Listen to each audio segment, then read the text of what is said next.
30 जनवरी को सर्वदलीय बैठक बुलाई जा सकती है। विधानसभा के सत्र से पहले विधानसभा अध्यक्ष वासुदेव देवनानी इस बैठक की अध्यक्षता करेंगे। उनकी अध्यक्षता में बैठक होगी। सीएम भजनलाल शर्मा, नेता प्रतिपक्ष टीकाराम जूली बैठक में मौजूद रहेंगे। सभी दलों के प्रतिनिधि भी इस बैठक में मौजूद रहेंगे। ये बड़ी खबर है जो इस बीच सामने आ रही है। सभी दलों के प्रतिनिधि इस बैठक में मौजूद रहेंगे। बजट सत्र से पहले सर्वदलीय बैठक जो है वो आयोजित की जाएगी।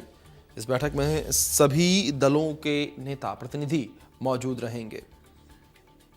31 जनवरी से विधानसभा का बजट सत्र शुरू होगा और 30 जनवरी को बुलाई जा सकती है सर्वदलीय बैठक। ये खबर जो फिलहाल सामने आ रही है,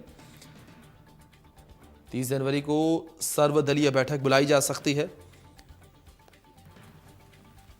विधानसभा अध्यक्ष वासुदेव देवनानी इस बैठक की अध्यक्षता करेंगे। बड़ी खबर है जो इस बीच सामने आ रही है। बजट सत्र से जुड़ी ये बड़ी खबर सामने आ रही है। सत्र से पहले जो है सर्वदलीय बैठक बुलाई जाएगी। सभी दलों के प्रतिनिधि इस बैठक में शामिल होंगे।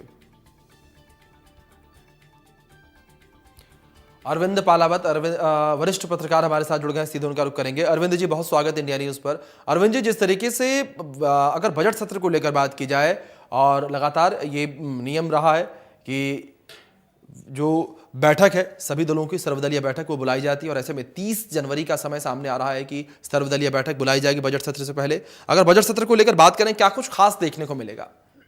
जी बिल्कुल, देखिए 31 तारीख से 16वीं विधानसभा का तीसरा सत्र है वो शुरू होने जा रहा है और इस तीसरे सत्र में कई अहम बिंदु जो है वो यहाँ पर आएंगे। इसके साथ ही ये बजट सत्र होने जा रहा है। तो ऐसे में इस सत्र की शुरुआत यानी 31 जनवरी से पहले एक सर्वदलीय बैठक है वो यहाँ पर राजस्थान विधानसभा में बुलाई जाएगी। विधानसभा अध्यक्ष वासुदेव देवनानी उसकी अध्यक्षता करेंगे। इस बैठक में मुख्यमंत्री भजनलाल शर्मा, नेता प्रतिपक्ष टीकाराम जूली, उसके साथ में ही यदि हम बात करें चीफ व्हिप जो है वो मौजूद रहेंगे। अन्य दलों के जो प्रतिनिधि हैं, जिस दल के जो विधायक है वो यहाँ राजस्थान विधानसभा में है, तो उन दलों के जो प्रतिनिधि जो है विधायक दल के, उनको भी यहाँ पर बुलाया जाएगा। इस बैठक के अंदर चर्चा की जाएगी कि एक लंबे समय तक विधानसभा का सत्र है वो किस तरह से चले और इस सत्र में किन किन बिंदुओं पर क्या क्या चर्चा होनी है उसको लेकर के, साथ ही जो किसी तरह का गतिरोध यदि बनता है तो उस गतिरोध को किस तरह से खत्म किया जाए उसको लेकर के चर्चा है वो यहाँ पर होगी। और एक कोशिश यहाँ पर यह होगी कि वासुदेव देवनानी खुद ये चाहते हैं कि जो सत्र है वो लंबा चले और सत्र लंबा तभी चल सकता है जब एक सकारात्मक जो चर्चा है वो विधानसभा के भीतर होती है। किसी तरह का कोई गतिरोध उत्पन्न हो जाता है तो उसके कारण विधानसभा सत्र है वो चल नहीं पाता है। बार बार में जो सत्र है उसको बीच में रोकना पड़ता है और उसके बाद में कई तरह की जो समस्या है वो लगातार देखने को मिलती रही है। तो ऐसे में ये कोशिश है कि यहाँ पर वासुदेव देवनानी के पहले भी की गई थी कि सर्वदलीय बैठक उन्होंने राजस्थान विधानसभा के इतिहास में पहली बार 16वीं विधानसभा के अंदर बुलाई और उस बैठक के सकारात्मक परिणाम भी यहाँ पर देखे जाने लगे कि जो विधानसभा का सत्र है वो कुछ लंबा चलने लगा। अब ये तीसरा सत्र है, ऐसे में देखा जाने वाली बात होगी कि क्योंकि विधानसभा अध्यक्ष खुद चाहते हैं कि ये सत्र जो है वो करीब 30 से 40 दिन चले, यानी 30 से 40 जो बैठक है वो इस सत्र में होनी चाहिए। और तो 30 से 40 बैठक जब होगी तो कई जो बड़े निर्णय है वो यहाँ पर होंगे। बजट पर जो विस्तार से चर्चा है वो यहाँ पर की जाएगी। बजट का रिप्लाई आएगा, उसमें कई घोषणाएं जो है वो होगी। राज्यपाल का अभिभाषण होना है, उस अभिभाषण पर चर्चा होगी।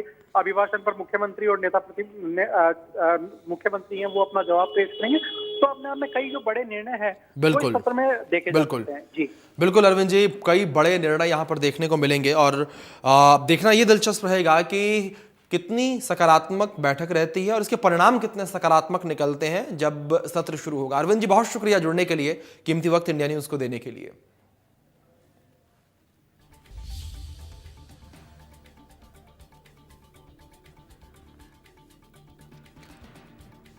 तो सर्वदलीय बैठक, उससे जुड़ी जानकारी, 31 जनवरी से विधानसभा का बजट सत्र शुरू हो रहा है। उससे पहले सर्वदलीय बैठक जो है वो बुलाई जाएगी विधानसभा के बजट सत्र से पहले और चर्चा इस बैठक में की जाएगी कि सत्र को सुचारू रूप से चलाया जाए और लंबी चर्चाएं जो हैं वो बजट सत्र के दौरान देखने को मिल सकें।